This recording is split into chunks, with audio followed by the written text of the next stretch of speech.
There was a shock on the cards in the torrential rain at the Fraser Eagle Stadium. Captain Peter Kavanagh's free kick put Stanley ahead, and the lead was doubled when Roscoe Desane crossed for Paul Mullen to tap in on 25 minutes. But there was plenty of fight left in the Terriers, who pulled one back on the stroke of half-time through Sierra Leone international Malvin Kamara. Huddersfield were made to wait until 8 minutes from time for an equaliser, with Kamara on target again. And in the final moments of the match, Andy Holdsworth's shot rebounded for Luke Beckett to claim a dramatic win.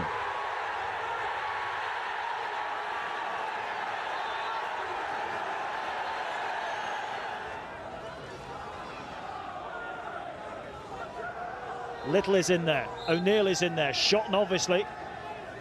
Just arriving now is Darren Tinson. Payton instead goes for Senior! What a goal! Has that gone in? Has that gone in? Yes, it has! Chris Senior gives the non-leaguers the lead in the last seconds of injury time at the end of the first half.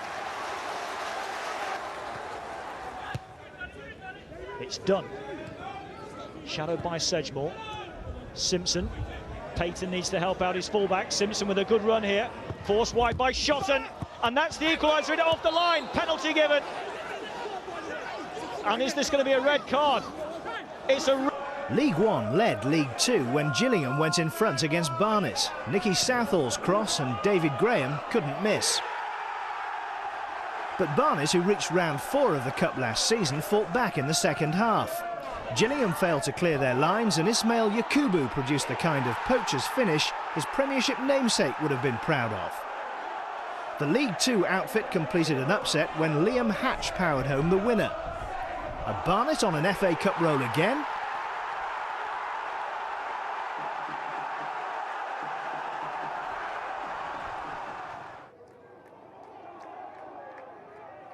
Bournemouth made the long trip to Barrow with a skeleton squad because of injuries and suspension, and the Blue Square North team took full advantage. Kevin Rapley, who only joined Barrow last month, scoring after 19 minutes. Bournemouth have 4 players on loan from Reading. The Royals allowed Jem Karachan and Scott Goulbourne to play, and midfielder Karachan levelled in first half stoppage time.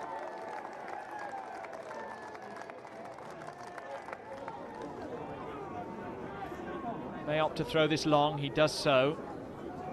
Almost flicked on, but O'Leary clears it away. Back into the Swansea penalty area. Mudka's got to deal with it. Knights all over the place. Chance for Billericay, and they've scored. It's Wayne Samantia who has stunned Swansea City. Ball played into Billericay's penalty area. Bowser's attempt on goal is a superb one, and Swansea have their equaliser. Charge down. Joe Allen's cross this time will be met by Anderson, who keeps it in play.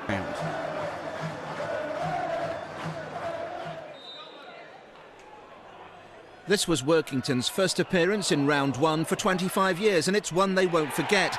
Bury went in front when Nicky Adams' free kick was turned in by Paul Scott. Bury expelled from last year's competition, of course, for fielding an ineligible player. Matthew Berkeley's late goal could have been enough to earn a replay for the Blue Square North side, who went out of the league 30 years ago, making way for FA Cup winners Wimbledon. But they were undone by a remarkable late hat-trick from Andy Bishop. The header restored Bury's lead and embarrassed the keeper. And then a fine solo effort put the game beyond Workington. And the Bishop hat-trick, along with victory for Bury, was completed in stoppage time from Andy Mangham's pass.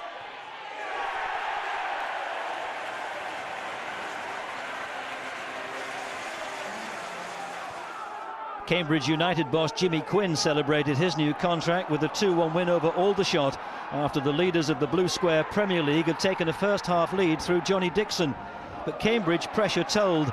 On the hour, Darrell Knight's cross headed in by Lee Boylan.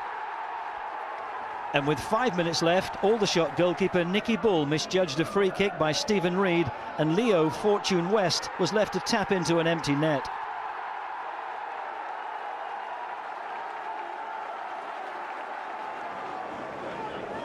Grimsby Town, 22nd in League Two, came within 6 minutes of pulling off a giant killing at League One leaders Carlisle United.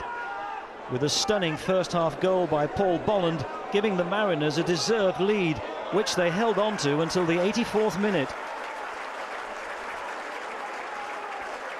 But a rash handball by defender Tom Newey earned him a red card from referee Anthony Taylor, and Carlisle a penalty. The spot kick tucked away emphatically by defender Zigor Aranalde to give Carlisle a welcome replay on Tuesday week.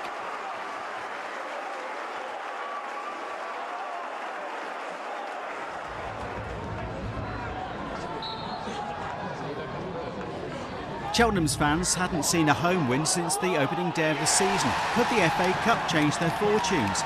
It seems so after Stephen Gillespie's goal. But manager Keith Downing was left to call his side naive. They were caught napping in the last minute of the game. From deep inside the Brighton half, Baz Savage with a powerful run, eventually the ball falling to substitute Doug Loft, who smashed home the equaliser.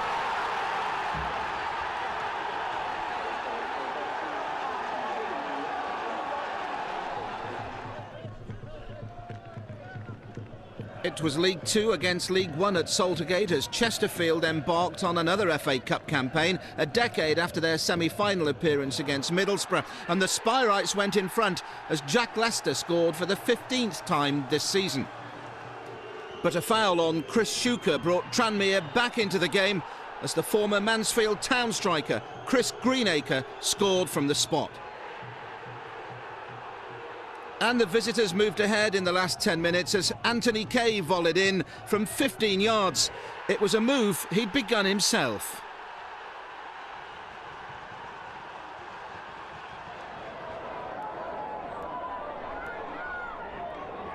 Home advantage for the League One side against an MK Dons hoping to be in that division next season. Crewe seized the initiative when Chris McCready got on the end of a Billy Jones free kick after only 3 minutes. Jones was involved in the second, delivering the corner from which skipper Neil Cox dispatched the ball into the top corner. The MK Dons produced an instant response as Drew Broughton went down under Julian Bode's challenge, leaving Jamal Johnson to oblige from the spot. But it's the Railwaymen who make the journey into round two.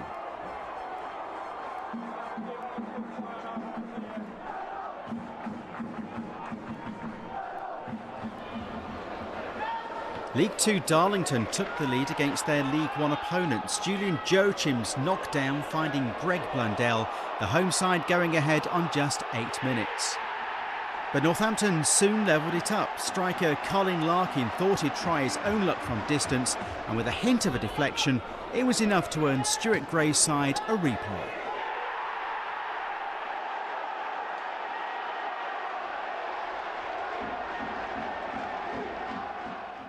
All the goals in the second half as Weymouth comfortably won this South Coast duel 4-0. Substitute Jefferson Lewis heading in the first goal after 54 minutes.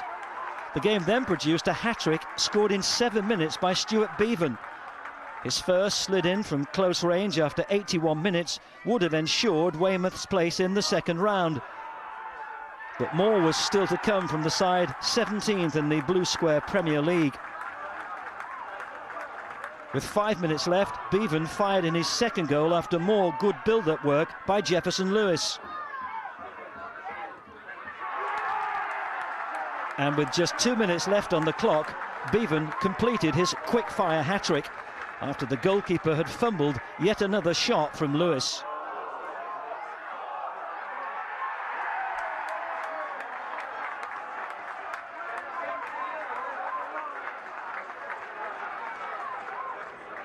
Two promotion rivals in the Blue Square Premier, formerly the Conference, clashed at Exeter's St James Park. Wayne Carlisle opened the scoring for the home side. It got worse for Stevenage. Defender Mark Arbour misjudged a back pass and Jamie Mackey pounced for the simplest of finishes. Exeter made the game safe when Steve Basham was hauled down by defender Luke Oliver. Basham picked himself up to score from the penalty spot. The rout was completed shortly afterwards. George Friend with the ball in, and Matt Taylor converted the fourth. Exeter through, but New Stevenage boss Peter Taylor back to earth with a bump 9 days after taking the helm.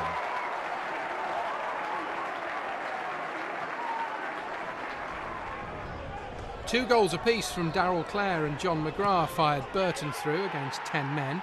Clare's free kick started it, and Burton, who took Manchester United to a replay 2 seasons ago, could dare to dream about a rematch. Unfortunately for Halifax, Cortez Bell was just dreaming when John McGrath picked his pocket to make it 2. Clare added his second goal just after the hour, picking up on Sean Harrod's neat flick before outpacing the defenders to finish coolly. And not to be outdone, McGrath smashed in his second, Burton's fourth, 10 minutes later. Get through round 2 and the Brewers could yet be drinking with the big boys again.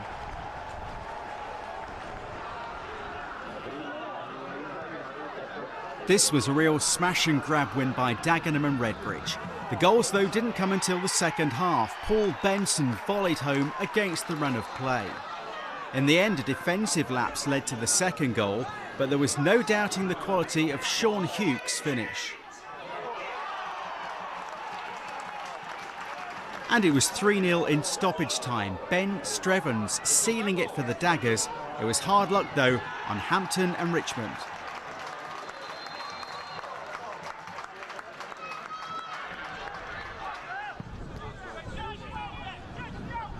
Harrogate Railway of the Unibond League North caused one of the first-round upsets by knocking out Blue Square Premier side Droylsden. Droylsden thought they'd taken the lead in the first half, but Terry Fern's goal was disallowed for handball. It turned out to be a pivotal moment. 2 goals in 5 minutes midway through the second half and Harrogate their win. Byron Littlefair with the first, Ryan Haig quickly added a second. 5 years ago, Harrogate Railway were drawn at home to Bristol City in the second round. The Yorkshire team will hope for another good pairing in 2007.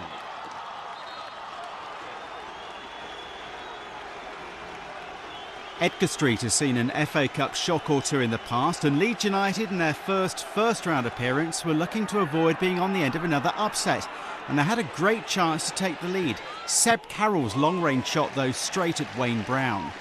But it was far from one-sided. League Two Hereford more than held their own. Lionel Ainsworth with the header brilliantly saved. And there was a glorious opportunity for central defender John McComb to be the Hereford hero with just 3 minutes to go. He squandered the chance. Club chairman and manager Graham Turner couldn't believe it. No one in Horsham's 136-year history has scored an FA Cup goal quite like that. Nigel Brake deserved his celebrations as his opener set the Sussex side en route to round 2 for the first time. Lee Carney, though, can claim to have made the most telling contribution, scoring twice. His first there, spectacular in its own right, gave Horsham a cushion. But Maidenhead were determined to make their lower league opponents sweat. Manny Lee was adjudged a different trip just there, and Dwayne Lee brought it back to 2-1 from the penalty spot. Horsham feel they're destined for a cup run in their final season before moving to a new ground, and Carney's second there would have settled the nerves at 3-1, but for Gary Charman getting sent off for over-celebrating as emotions overflowed. But the 10 men were able to cruise through thanks to substitute Lee Farrell, a member of the Great Britain Deaf team, who added a fourth in the final minute. Cue wild celebrations, the like of which Horsham has seldom seen.